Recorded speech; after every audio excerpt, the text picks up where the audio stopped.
Hello everyone, welcome to my channel CTET and KVS classes. Myself Mousumi. तो आप सब कैसे हो? आई होप आप सभी लोग बहुत ही बढ़िया होंगे और आप लोग की तैयारी भी बहुत अच्छे से चल रही होगी। तो बहुत समय आप लोग के लिए ना ही तो कोई वीडियो बना पा रही हूँ, ना ही तो कोई क्लास चल पा रहा है और ना आप सभी के कमेंट्स का मैं रिप्लाई कर पा रही हूँ। समय की कमी होने के कारण जो है नहीं हो पा रहा है। तो आपसे कोशिश रहेगी कि आप लोग के कमेंट्स का, सभी के कमेंट्स का रिप्लाई भी कर पाऊँ और आप लोग की जो डाउट्स है उसको भी मैं क्लियर कर पाऊँ। तो आप सभी के जो है अधिकतर डाउट्स जो रह रहे हैं स्टेट के सब्जेक्ट कॉम्बिनेशन को लेकर के पेपर 1 का। तो किसी के डाउट को मैं क्लियर भी नहीं कर पा रही हूँ, ना सभी का जवाब दे पा रही हूँ।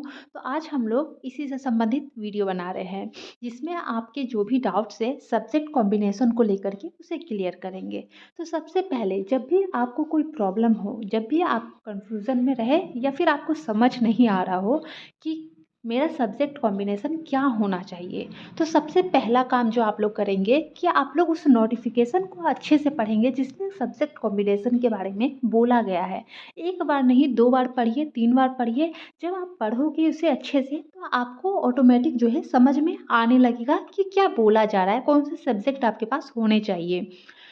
तो देखिए यहाँ पे जैसे गणित के बारे में यानी मैथ के बारे में कहा गया है कि स्नातक स्तर पे गणित के साथ भौतिकी, इलेक्ट्रॉनिक्स, कंप्यूटर साइंस, रसायन विज्ञान, सांख्यिकी विषय में से कोई 2 विषय जो है वो स्नातक स्तर पर पठित हो अथवा इंजीनियरिंग से स्नातक जिसमें गणित की विशेषज्ञता हो।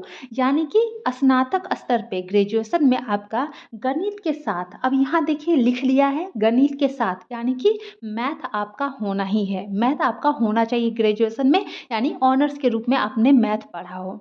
और मैथ के साथ आपका भौतिकी हो, इलेक्ट्रॉनिक्स हो, कंप्यूटर साइंस हो, रसायन विज्ञान हो और सांख्यिकी विषय में से कोई भी 2 विषय, यानी आपका मैथ जो है वो कंपलसरी है। अगर आप मैथ के लिए अप्लाई कर रहे हो तो आपके पास मैथ होना चाहिए और मैथ के साथ आपका चाहे तो भौतिकी हो, फिजिक्स, इलेक्ट्रॉनिक्स हो, कंप्यूटर साइंस हो, केमिस्ट्री यानी रसायन विज्ञान हो या सांख्यिकी विषय, कोई भी 2 विषय जो है आपका मैथ के साथ होना चाहिए। स्नातक स्तर पे आप पठित हो अथवा इंजीनियरिंग से स्नातक जिसमें गणित की विशेषज्ञता हो, यानी कि इंजीनियरिंग में आपका स्नातक जिसमें गणित, यानी कि आप इंजीनियरिंग अगर किए हैं, उसे स्नातक किए हैं तो आपका मैथ का विशेषज्ञता होना चाहिए, यानी मैथ आपने पढ़ा हो।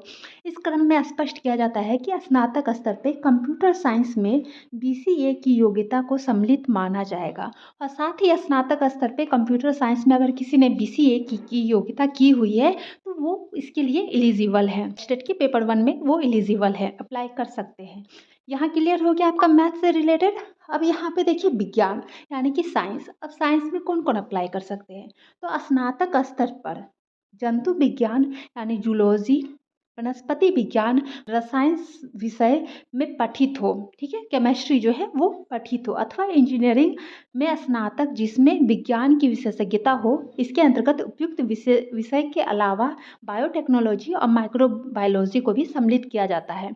अब यहाँ पे क्या बोला गया है? स्नातक स्तर पर यानी कि ग्रेजुएशन में आपने जंतु विज्ञान, जूलॉजी पढ़ा हो, वनस्पति विज्ञान आपने बॉटनी पढ़ा हो और रसायन शास्त्र आपने केमिस्ट्री जो है पढ़ा हो, कोई भी विषय जो है इसमें पठित हो तो आप इसके लिए एलिजिबल है। अब यहाँ पे देखिए मैथ के लिए आपको कहा गया था कि स्नातक स्तर पे गणित के साथ, इसमें नहीं कहा गया है कि एक स्पेशल सब्जेक्ट के लिए नहीं बोला गया, बस कहा गया है स्नातक स्तर पर चाहे तो आप जूलॉजी पढ़े हो या पढ़ा है या रसायन शास्त्र, इसमें से कोई भी आप जो है विषय पठित आपने पढ़ा है तो आप इसके लिए एलिजिबल है, यानी साइंस में आप अप्लाई कर सकते हैं। इंजीनियरिंग से स्नातक जिसमें विज्ञान की विशेषज्ञता हो, यानी कि जिसने विज्ञान पढ़ा हो, यानी विज्ञान होना चाहिए, साइंस आपका होना चाहिए। अगर आप पढ़े हैं तो आप इसके लिए एलिजिबल है। इसके अंतर्गत मतलब उपयुक्त विषय के अलावा, यानी इन सभी विषय के अलावा भी जिसने बायोटेक्नोलॉजी, माइक्रोबायोलॉजी किया है वो भी इसमें एलिजिबल है साइंस के लिए।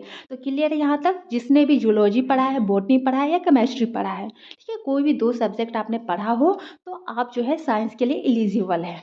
अब यहाँ पे देख लीजिए सामाजिक विज्ञान में, सोशल साइंस में, तो स्नातक स्तर पे सहायक विषय या प्रतिष्ठा विषय के अंतर्गत इतिहास, भूगोल, अर्थशास्त्र राजनीति शास्त्र में से कोई 2 विषय जो है वो उसमें उत्तीर्ण हो। यानी कि अगर आप सोशल साइंस के लिए अप्लाई कर रहे हैं, आपके पास क्या होना चाहिए? हिस्ट्री, ज्योग्राफी, इकोनॉमिक्स या पॉलिटिकल साइंस, ये चारों में से आपका 2 सब्जेक्ट जो है वो होना ही चाहिए। अब ऐसा नहीं है कि अगर आपने हिस्ट्री किया है और आपने साथ में साइकोलॉजी भी पढ़ा है, आपने सब्सिडरी के रूप में मान लीजिए साइकोलॉजी पढ़ा है, तो आप इस पे एलिजिबल नहीं हो पाएंगे। इसमें क्लियर कहा गया है कि यही 4 सब्जेक्ट में से 2 सब्जेक्ट आपके पास होना चाहिए, जिसमें से हिस्ट्री और ज्योग्राफी वो कंपलसरी है। यानी दोनों में से एक विषय जो है वो आपके पास होना ही चाहिए, तभी आप इसके लिए एलिजिबल हो पाएंगे। चाहे तो आपका इतिहास अगर मान लीजिए सब्सिडरी के रूप में आपने पढ़ा है और साथ ही आपने पॉलिटिकल साइंस ऑनर्स के रूप में पढ़ा है, तब भी आप इसके लिए एलिजिबल हो।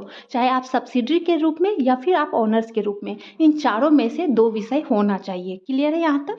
यहाँ देखिए, भाषा से संबंधित विषय के लिए जो भी स्टेट पेपर 1 लैंग्वेज के लिए अप्लाई करना चाहते हैं, उनके लिए क्या होना चाहिए?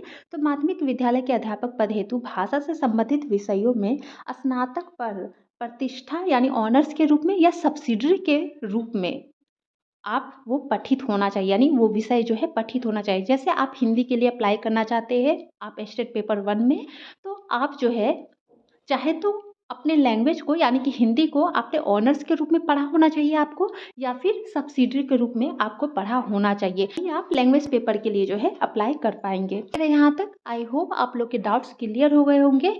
अगर फिर भी आपको कोई प्रॉब्लम हो रही हो तो कमेंट्स में ज़रूर बताइएगा, कोशिश रहेगा आपके डाउट्स को क्लियर किया जाए। तो आज के लिए इतना ही। Thank you.